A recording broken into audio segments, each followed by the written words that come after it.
Muy bien, vamos a hablar de los sensores y actuadores. Generalmente en una instalación de control, pues ya sea domótica o inmótica, pues está compuesta por tres componentes fundamentales. Los sensores, el sistema de control, que son los elementos, y los actuadores. Los sensores pues son dispositivos que recogen información, por así decirlo, del mundo real y la entregan al sistema de control, y pues se forma un sistema de control que se entienda y que se pueda procesar y tomar decisiones. Por ejemplo, tenemos un sensor de temperatura que pues maneja el estado de una puerta, si esta está abierta o cerrada, o tenemos uno de humedad o de velocidad del aire, o que mide los niveles del oxígeno. La función del sensor pues es transformar un parámetro o estado físico del entorno que nos rodea en una información traducida a señales eléctricas que proporcionaremos al sistema de control. Y por otro lado, los actuadores son dispositivos que, siguiendo las órdenes del sistema de control, pues realizan acciones que repercuten en el mundo real. Por ejemplo, los motores, los pistones, las válvulas, los indicadores luminosos y entre otros. Y bueno, es conveniente pues aclarar que en muchos casos el actuador pues es un dispositivo que pone en marcha alguno de estos equipos. Es decir, el sistema de control recibe información del entorno sobre el que queremos realizar algún tipo de acción por medio de los sensores. Esa información pues aporta datos para que el controlador decida si hay que realizar alguna acción. Y si es que esto es así, pues esta acción se lleva a cabo por un actuador que tiene la capacidad para provocarla. Por ejemplo, tenemos un sensor de luz que le indica al sistema de control que hay poca luz en los estacionamientos que queremos controlar, y el sistema determina que hay que activar una serie de farolas o de focos, y para conseguirlo pues se activa un contactor o actuador que pues provoca que las luces o las farolas se iluminen. Entonces es como el sensor se adapta al sistema de control y actúa el actuador para realizar una acción. Ahora sí, para realizar pues las mediciones de magnitudes, ya sean mecánicas, térmicas, eléctricas, físicas, químicas, entre otras magnitudes, pues se emplean dispositivos comúnmente pues llamados sensores o transductores. El sensor pues percibe los cambios de la magnitud en cuestión, ya sea pues la temperatura, la posición, el nivel químico, la fuerza, entre otras variables, y pues las convierte estas mediciones en señales generalmente eléctricas. Esto para suministrar la información a instrumentos de lectura y registro, o para un sistema de control que realizará pues acciones en función de las magnitudes medidas. Y bueno, estos dispositivos se instalarán en el lugar apropiado para medir esa magnitud, el estado o el nivel, y pues es necesario conocer su modo de operación para poder instalar, configurar o mantener sistemas que los incorporen. Y pues existe gran cantidad de sensores para medidas de todo tipo, y por tanto se pueden clasificar de muchas formas, como por ejemplo la primera clasificación que tenemos aquí es según el tipo de salida que proporcionan. Y dentro de esta clasificación entran los analógicos, los binarios y los digitales.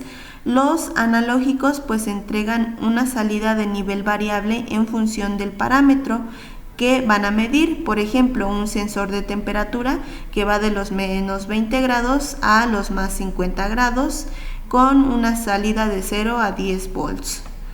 Los sensores tipo binarios, pues estos entregan un nivel, es decir, todo o nada, que van de 1 a 0. Por ejemplo, el estado de una puerta, si esta está abierta o cerrada.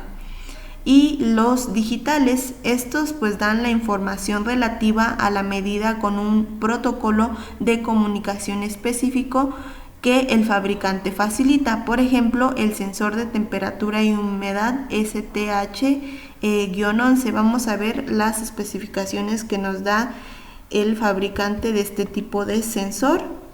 Nos dice algunas especificaciones técnicas de este tipo de sensor es que el voltaje de operación es de 3 volts a 5 volts. El rango de medición de temperatura es de 0 a 50 grados centígrados. La precisión de medición de temperatura va de más menos 2 grados. Y la resolución temperatura es de 0.1 grado centígrados. El rango de medición de humedad es del 20% al 90%.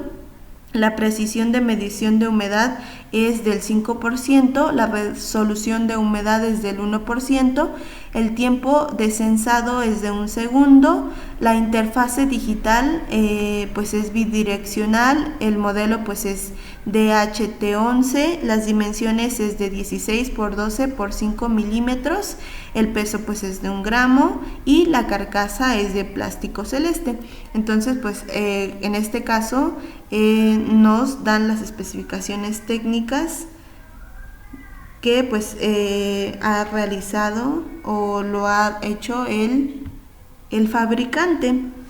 Y bueno, tenemos otra clasificación que es según su estructura interna, va a ser el tipo del sensor. Y tenemos a los pasivos y a los activos. Los pasivos pues no precisan de una alimentación, que es la carga, la energía, y que precisan de unas resistencias que combinan de valor según la luz o la temperatura. Y los activos pues tienen circuitos electrónicos que alimentar y necesitan una fuente de energía, a diferencia de los pasivos. También tenemos otra clasificación que es según el tipo de parámetros que son capaces de detectar. Tenemos a los mecánicos, a los ambientales y a los químicos. Los mecánicos pues detectan parámetros relacionados con acciones mecánicas, con contactos, con aceleración. Los ambientales pues detectan las medidas de temperatura, de humedad, pluviometría, velocidad del viento, etc. Y los químicos pues son los niveles del oxígeno, los niveles del CO2, la contaminación en el aire, el azúcar en la sangre, etc. Y bueno, existen pues diferentes clasificaciones, pues pueden ser de la seguridad de personas o bienes, o sistemas de climatización, o relacionados con el clima. Y bueno, pero pues podemos hablar de un sinfín de sensores, pero básicamente estas son una de las clasificaciones de los sensores. Y bueno, cuando pues nos encontramos o cuando decidimos adquirir algún sensor, pues es importante conocer las características más importantes a tener en cuenta si tenemos que buscar o tratar con algún tipo de sensor para una aplicación específica. Cuando por ejemplo nos encontramos un catálogo, pues debemos de buscar la información técnica, pues que el equipo, en qué equipo esté instalado, y pues buscamos un sensor determinado para una especificación concreta, que pues nos vendrán o nos tendrán una serie de preguntas sobre estos dispositivos, como pues cómo es o cómo se conecta la electrónica, cómo está alimentado, qué información nos entrega, qué calidad o qué precisión tienen sus medidas, cómo se detectan si está averiado, cómo se comprueba su funcionamiento concreto, o se puede estropear si hago mal alguna operación, etcétera. Son muchas preguntas que pues debemos de responder, y pues vamos a tratar de resolver estas preguntas destacando lo más importante sobre los sensores. Y bueno, número 1, para esto pues es necesario conseguir la documentación técnica del dispositivo, es decir, qué tipo de fuente de alimentación utiliza. Las tensiones de alimentación pues pueden ser muy diferentes, y una alimentación inadecuada probablemente pues destruirá o acabará con el sensor, con pérdidas pues económicas y de servicio pues inaceptables. También es importante determinar el consumo, es decir, la intensidad de corriente, para verificar que la fuente seleccionada pues podrá alimentar el sensor o grupos de sensores, y es conveniente dejar un margen de la fuente de alimentación de forma que no se use pues su potencia al 100%. Otra pregunta importante es qué parámetros miden y cómo nos entregan su valor, es decir, cómo ofrecen las señales de salida al sistema de control. Aquí tenemos un ejemplo de la salida analógica que va del 0 al 10, la salida de 0 a 5, la salida del bucle, la salida del bucle de corriente que va del 0 a 20 miliamperes, que va de 4 a 20 miliamperes, la resistencia variable, el nivel lógico y el interruptor si es abierto o cerrado. Otras características importantes que debemos de considerar de los sensores pues es el rango de medida, que es desde donde está hasta donde se miden. Por ejemplo, del 0 al 50 hablando de temperatura.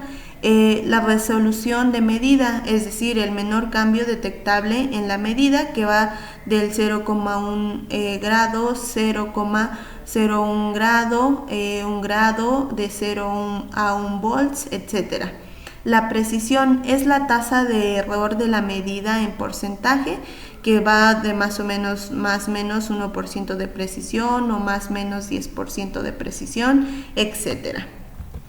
También otra característica importante pues es el tiempo de medida, que es el tiempo necesario para poder ofrecer un dato fiable a la salida.